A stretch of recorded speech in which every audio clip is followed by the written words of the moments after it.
They say the first scream wasn't hers. It came from the doctor who opened the door. The lantern fell, the flames sputtered, and everything inside that wooden cabin shuddered, because the girl, barely 12, small and quiet, was sitting upright after 2 days of being clinically dead. She didn't blink, she didn't breathe, and her voice sounded like she was echoing something older than the world itself. This story begins in 1863, in a country ripping itself apart, where death was everywhere and fear was cheap. But in a forgotten corner of Maryland, inside a segregated settlement the government never put on the maps, something happened that historians refuse to record. Her name was Eliza Davis, a child born into bondage, freed only by a war she didn't live long enough to understand. Yet her existence remains the one anomaly that terrified doctors, priests, and federal agents alike, not because she came back to life, but because she came back changed.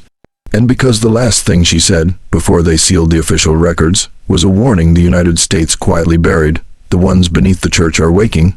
What follows is the story they erased from the archives. The story that newspapers were ordered to destroy. The story whispered only in the testimonies of families who kept their doors bolted long after nightfall. A story America was never meant to hear. After her resurrection, Eliza was taken to St.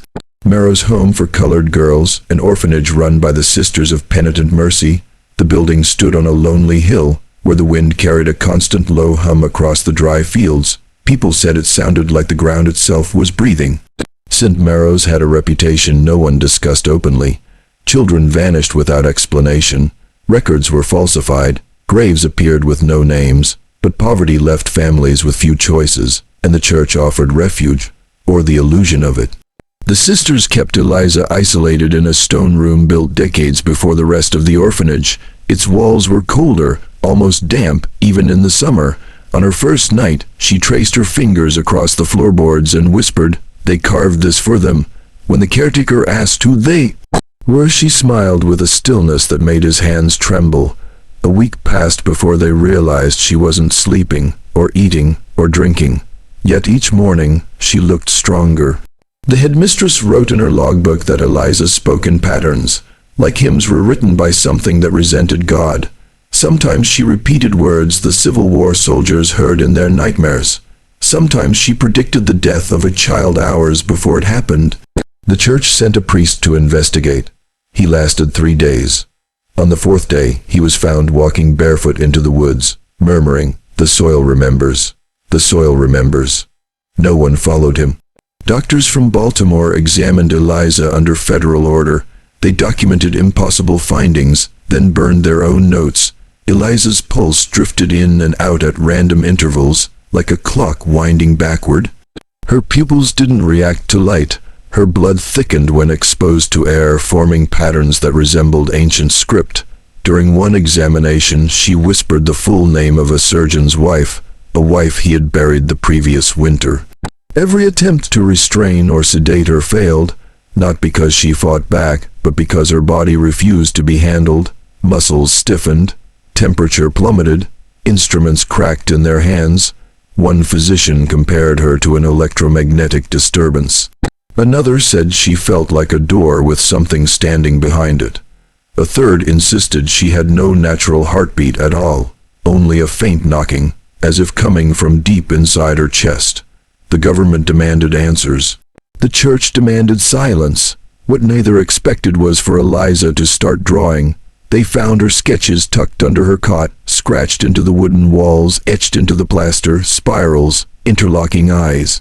Silhouettes stretching upward from below the ground. At first they thought it was a child's imagination, a trauma response, until the groundskeeper dug a well outside the orphanage and found carvings that matched her drawings, buried more than a century before she was born. Whatever she was remembering didn't come from this century, or this country, or this world. The moment Eliza crossed the threshold of St. Mary's, the church began receiving letters, not from families, not from local clergy, but from men who signed their names without titles, letters written in a tone that suggested authority above the church itself. They wanted updates, detailed reports, daily if possible. The sisters didn't know why a 12-year-old girl mattered so much, but the headmistress' sister Annabelle did. She had seen it once before, decades earlier, when she was a novice in Louisiana. Another child with strange symptoms. Another sudden government interest. Another disappearance. The church wanted control. The government wanted possession, and neither trusted the other. The headmistress tried to resist their demands, but the letters grew sharper. More urgent, more threatening. One note arrived with a single sentence: "Contain her, or we will." By then St. Marrow's had begun to rot from the inside. Children woke with bruises shaped like fingers, though no one had touched them. Doors opened on their own. Candles ignited without flame. The chapel's wooden cross bent backwards one night, as if forced by invisible hands. Still, the church insisted nothing was wrong. They held Mass twice as often. They sang hymns louder. They walked with quicker steps, avoiding dark corners. They refused to admit what everyone felt. Something ancient had entered their orphanage, and it had entered through a girl they could not control. 7-year-old Mary Tate vanished on a Thursday afternoon. She was last seen sitting beside Eliza during chores. Witnesses said Mary seemed dazed, as if listening to something no one else could hear. That night, Mary's bed was found neatly made. Her shoes were placed at the foot. Her prayer book sat open to a page about resurrection. The sisters locked the orphanage doors, terrified the child was hiding somewhere inside. But Eliza calmly told them, "You are too late." They called her down. "What do you mean?" Sister Annabelle demanded. Eliza tilted her head. She wanted to see who whispers from the floor. A search party combed the woods. Nothing. The next morning, the caretaker found Mary's hair ribbon tied around the handle of the old cellar door. A cellar sealed since the 1830s after rumors of an outbreak the church denied ever happened. When they pried the door open, the air that escaped was warm like breath.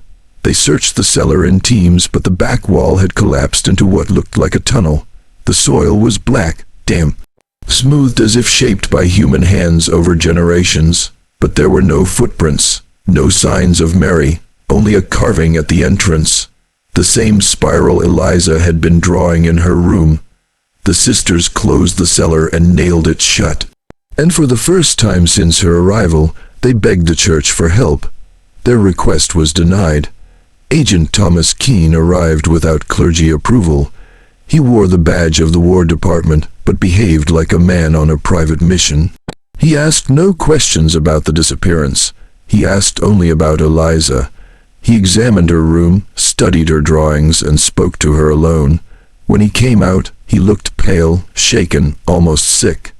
He reported that Eliza claimed she'd been taken below during the days she was dead. That she described a chamber under the earth lined with bodies sitting upright, as if listening. That she said the chamber was older than America. Keene attempted to leave that same night. Witnesses say he made it to the gate before freezing mid-step, turning slowly and walking back toward the orphanage as if guided. His eyes were unfocused. His arms hung limp. He walked through the front door, down the hall, past the sleeping sisters, straight to the sealed cellar. When they found him at dawn, the door was open. His shoes were gone, placed neatly to the side. His footprints stopped at the top of the steps. From that point onward, he was barefoot, and his tracks disappeared into the soil, even though the ground around him was untouched.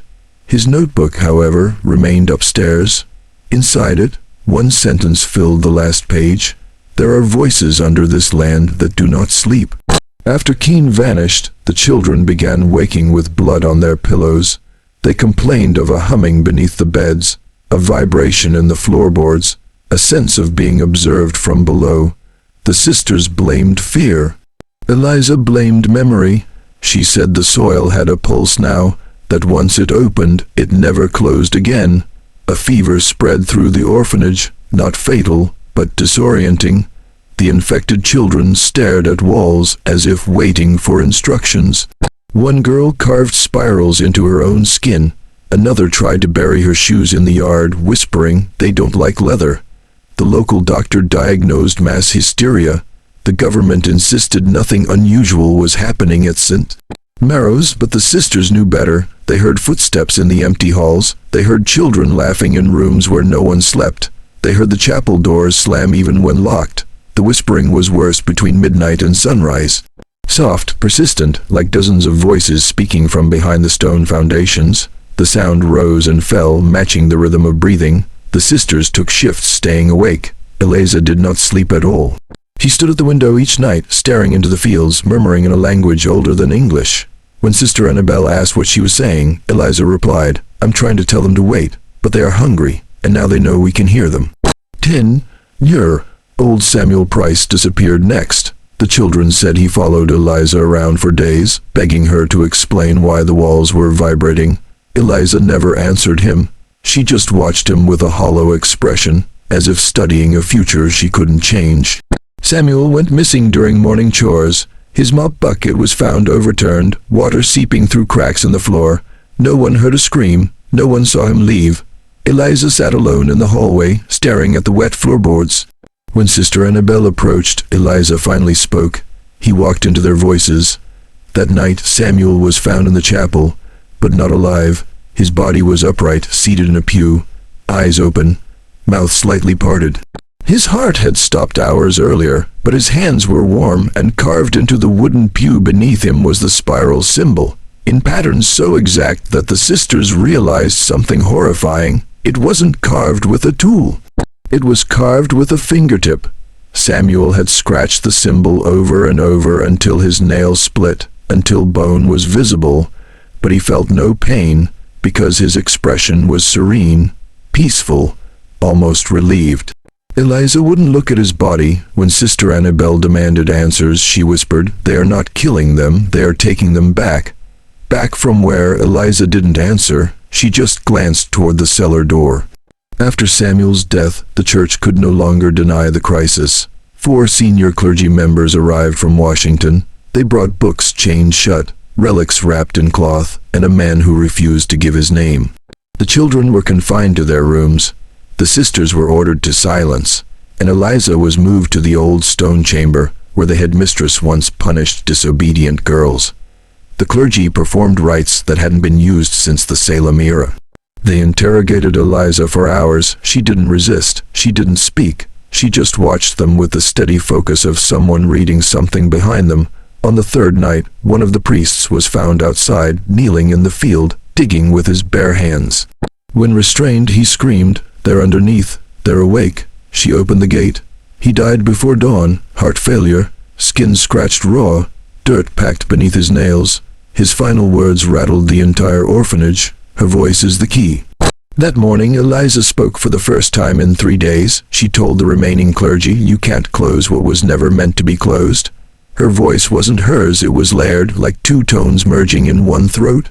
The clergy finally admitted the truth. Eliza had become a conduit, not possessed, not corrupted, activated. Something ancient wanted access to the surface through her, and it was no longer waiting. The unnamed man, the quiet one who came with the clergy, was not a priest.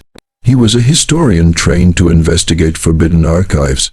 He revealed that St. Maro's orphanage sat on top of a burial site predating European settlement by centuries. Not a tribal ground, something older. Something with no known origin. According to a suppressed 1791 excavation report, early colonists discovered a cavern lined with upright skeletons facing the same direction, as if listening or worshipping. Their skulls were elongated, their hands showed signs of deliberate deformation, and their chests were carved with spirals. The burial site was sealed, the land was sold to the church, every record was destroyed. But not before one settler wrote a final diary entry. "They had no eyes, yet they watched us. They had no tongues, yet they spoke." The historian believed the settlers disturbed something asleep beneath the Appalachian soil. Something that moved through sound, memory, and imitation. Something that needed a living host. The sisters asked why Eliza, a child, was chosen. He answered, "She died, even briefly. That makes her the perfect threshold." They asked what the spirals meant. He paused before replying, "They're not symbols, they're instructions." Instructions for what? He didn't get to finish his explanation, because the whispering began again, and this time it was loud enough to shake dust from the ceiling. The first crack appeared in the hallway outside Eliza's room, thin as a hair at first, then widening into a jagged split. Children screamed as the floorboards buckled. Sisters rushed to hold the doors shut, afraid something was trying to climb through. The whispering grew into a low rumble. The ground trembled underfoot. The air felt heavier, as if the entire building was sinking. Eliza collapsed to her knees, clutching her chest, not in pain, in concentration. She whispered in that layered voice, "They're pushing upward. They know my name." The historian begged the clergy to evacuate the children. They refused. They said exposing the truth would cause panic, instability, and scandal.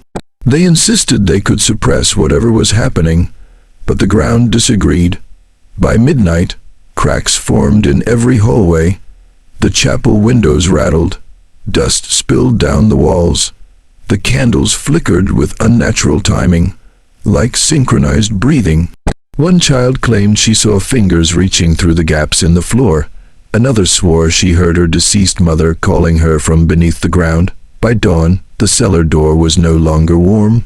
It was hot, pulsing, almost alive. The historian approached the door with slow steps and placed his ear against it. He recoiled instantly, eyes wide with terror. When the sisters asked what he heard, he shook his head. "It wasn't voices," he whispered. "It was an invitation." Eliza's body began to change. Her skin grew cold, her veins darkened. Her pupils expanded until her eyes were almost black. She ate nothing, drank nothing. Yet she stood with more strength each hour, as if drawing energy from the tremors beneath the orphanage. She told Sister Annabelle, "They're not coming for me. They're coming through me." Her breath fogged the air even in summer heat. The temperature in her room dropped low enough to frost the glass. The clergy attempted a final rite, one designed for possession, not conduit activation. When they placed the relics around her, the metal burned their hands. The pages of their prayer books curled as if exposed to fire. Eliza didn't flinch. She simply looked upward, blinking slowly, as if watching something descend through the ceiling. Then she smiled, sad, almost compassionate. "You shouldn't have built your house on their throat," she whispered. That night, the spirals began appearing on the walls, not drawn, seeped, like ink rising from beneath the plaster. The sisters scrubbed them off. They reappeared within minutes. The historian realized the truth. Eliza wasn't channeling something from below. She was amplifying it. The burial chambers were waking, and the orphanage was becoming the speaker. It started with silence, a sudden, suffocating stillness that swallowed every sound within St. Marrow's. Even breath felt muted. Then came the knock. 3 slow taps from beneath the floorboards. Every child froze. Every sister dropped to their knees. The clergy stood rigid, clutching their books. Another knock, then another, then dozens. The entire floor vibrated with rhythmic tapping, as if hundreds of hands were striking the wood in perfect unison. Eliza rose from her bed without bending her knees, her head tilted back, her mouth opened, not in a scream, but in a long exhale. The walls began to pulse, the cracks widened, the chapel bell rang on its own. And the cellar door burst inward, blown from its hinges by a force no one could see. From the darkness below, warm air spilled out, sweet, rotting, familiar. The historian whispered, "This is not an invasion, it is a reunion." Something moved at the base of the stairs.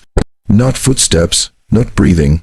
A shifting, like bodies rearranging themselves in the dark. The sisters fled with the children. The clergy tried to bar the cellar door again, but the wood splintered in their hands. Eliza stepped forward, her voice soft and distant. "They have been waiting for me to open their eyes." And then something in the darkness answered her, with her voice, perfectly. The sisters tried to lead the children through the back exit, but the door wouldn't open. The hinges shook, the handle twisted, but something held it shut from the outside. Not a lock, not a person, a pressure, a presence. The historian shouted for everyone to stay away from the walls. They were breathing now, subtle but visible, like lungs inhaling and exhaling through rotting plaster. Sister Annabelle refused to leave Eliza inside. She broke from the group and fought her way toward the cellar corridor. The air grew hotter the closer she stepped. Her rosary beads heated against her chest. The candles lining the hall bent toward the cellar, their flames pulled by an unseen draft. Eliza stood at the top of the stairs, staring down into the dark. She didn't react when Annabelle grabbed her shoulders. She didn't blink. Her body felt rigid, as if listening through every bone. "Eliza," Annabelle whispered, "you're still a child. Come with me." Eliza spoke without turning her head. "I am not the one answering. I am the one being echoed." Behind her, movement stirred in the black. Soft shapes, upright, swaying, taller than people should be. Their silhouettes expanded and contracted in unnatural rhythm. Sister Annabelle felt a chill crawl up her spine. She pulled Eliza back, but Eliza's feet didn't move. "You taught us to pray," Eliza murmured, "but they were praying long before us." Then the first figure reached the bottom step. Not a creature, a shape wearing the faint outline of a human body, as if memory itself had taken form. The sisters had always believed the dead rested in the earth. They were wrong. The dead had been listening, and now they were standing. The historian realized the cellar wasn't a cellar at all. It was an entrance. A throat, a passageway carved thousands of years before brick touched soil. He forced himself down the staircase and stepped into the black. What he saw defied recorded history. The chamber was vast, too large to exist under the hill. Rows of stone seats lined the walls, each holding an upright skeletal figure. Their skulls were elongated, their ribs carved with spirals, their jaws wired shut with metal that predated the colonies. Yet their hands were fresh, skinned, pale, human, as if recently borrowed. In the center of the chamber lay a circle of stone, cracked open from below, pulsing like a heartbeat. Warm air rose from it, carrying a low vibration that shook the lantern in his hand. He realized the tapping on the orphanage floor wasn't a warning. It was a signal, a countdown. The figures in the chamber began to turn their heads toward him, bones grinding, vertebrae clicking into alignment. They didn't walk, they shifted, a slow, sliding movement that produced no sound. He stumbled back up the steps, only to find Eliza waiting for him. She reached out and touched his chest with one finger. The vibration in the chamber stopped instantly. They were never buried, she whispered. They were waiting for instructions. The historian backed away, trembling. "What instructions?" he asked. Eliza smiled, gentle, mournful. "The instructions you brought with you." Because on the front page of his notebook, in his own handwriting, was a spiral he didn't remember drawing. By midnight, the orphanage could no longer hold itself together. Cracks raced up the walls. The floors sank. Nails pulled free of wood. The entire structure leaned like something beneath it was pushing upward. The clergy attempted one final rite in the chapel. They formed a circle, reciting prayers torn from forbidden manuscripts. Their voices echoed too loudly, as if the air wanted the sound. Then the crucifix bent again, slow, deliberate. The chapel door slammed shut. The candles extinguished together. A voice spoke from behind the altar, using Eliza's tone but deeper. "You built your house over their choir." The floor caved in. Every pew collapsed into a pit opening beneath them. Clergy screamed as stone hands stretched upward, grasping, pulling them into the earth. Their books burst open in midair, pages flapping like wings before turning black. The historian dragged 2 children out of the hallway before it split open. Sister Annabelle carried another in her arms, running through smoke and dust. The walls shed plaster like dead skin, the ceiling groaned, every window shattered, but Eliza walked calmly through the chaos, not harmed, not afraid, invited. As the building finally gave way, she stopped in the entrance hall and pressed her palm to the floor. The vibrations surged up her body, cracking the tiles around her feet. Sister Annabelle reached for her. "Eliza, please, come with us." Eliza looked up, not at the sister, but at something behind her. "There is no up," she whispered. And St. Marrow's collapsed into the earth. At dawn, townspeople found the hill empty. No building, no debris, just a smooth depression in the earth, as if the orphanage had never existed. Only 4 survivors remained: Sister Annabelle, the historian, and 2 children. They were found wandering the woods barefoot, clothes torn, eyes unfocused. When questioned, each gave a different version of the night, but all shared one detail: a sound under the soil, a long, continuous hum. The government sealed the area within hours. Fences went up, guards were posted. The survivors were taken for medical evaluation. None were seen again. The official statement claimed a fire destroyed St. Marrow's. There was no fire. The townspeople knew that, because the earth at the site wasn't burned. It was warm, like breath. For decades, locals avoided the hill. Animals refused to graze near it. Trees grew in distorted spirals. And at night, on certain humid evenings, the ground vibrated with a faint knocking, always 3 taps, always from below, as if something was checking the surface, testing it, waiting. The government searched for Eliza's body. They never found it, not in the soil, not in the woods, not in the supposed collapse zone. Some said she was swallowed by the earth. Others said she walked into the tunnel willingly, but the historian, before he disappeared, left behind one final account. A written testimony smuggled out of federal custody. He claimed he saw Eliza standing in the center of the collapsing orphanage as the floor crumbled beneath her. He swore she didn't fall. She descended. Slowly, calmly, as if returning home. He said she spoke a sentence he could still hear in his dreams. The dead are not gone. They are patient. He believed Eliza was no longer a girl at all. She was an echo. A living memory awakened by the land itself. A bridge between the world above and whatever listened below. And she was not done speaking. In 1912, a classified document was leaked from the Department of War. It referenced an incident labeled Anomalous Event Maryland 1863. The archive contained only 3 surviving photographs, a spiral carved into stone, a skeletal figure seated upright in a cavern, a blurred image of a child's silhouette at the mouth of a tunnel. Most of the text had been redacted, but the unredacted portions mentioned subterranean acoustic phenomena, physio-neurological entrainment in miners, repeating knock patterns consistent with pre-colonial myth structures. Subject E. Davis remains unaccounted for. The archive ended with a single warning: do not excavate, do not survey, do not acknowledge. In 1924, the hill was purchased by the federal government. In 1938, it was fenced off entirely. In 1947, the land was labeled a restricted zone. By 1950, maps no longer showed it at all, but the locals still knew. They heard things, they saw things, and every few decades, a child in the nearby towns began drawing spirals without understanding why. In 1950, an old woman living near the restricted zone reported seeing a young black girl standing barefoot at the edge of the trees. Her dress was outdated, her eyes were dark, her head was tilted as if listening to the ground. The woman called out to her. The girl raised her hand, not to wave, to tap. 3 soft knocks against a tree trunk, the same pattern found in the orphanage before it vanished. When the old woman blinked, the girl was gone. That night, the vibrations returned to the soil. Birds abandoned the trees. Dogs refused to go outside. The forest hummed with a sound that didn't belong in nature. Locals swear they heard a voice beneath the ground. Soft, calm, patient. A voice that sounded like a girl who had once died and come back carrying something older inside her. A voice that said, the ones beneath the church are waking again. The government denied everything.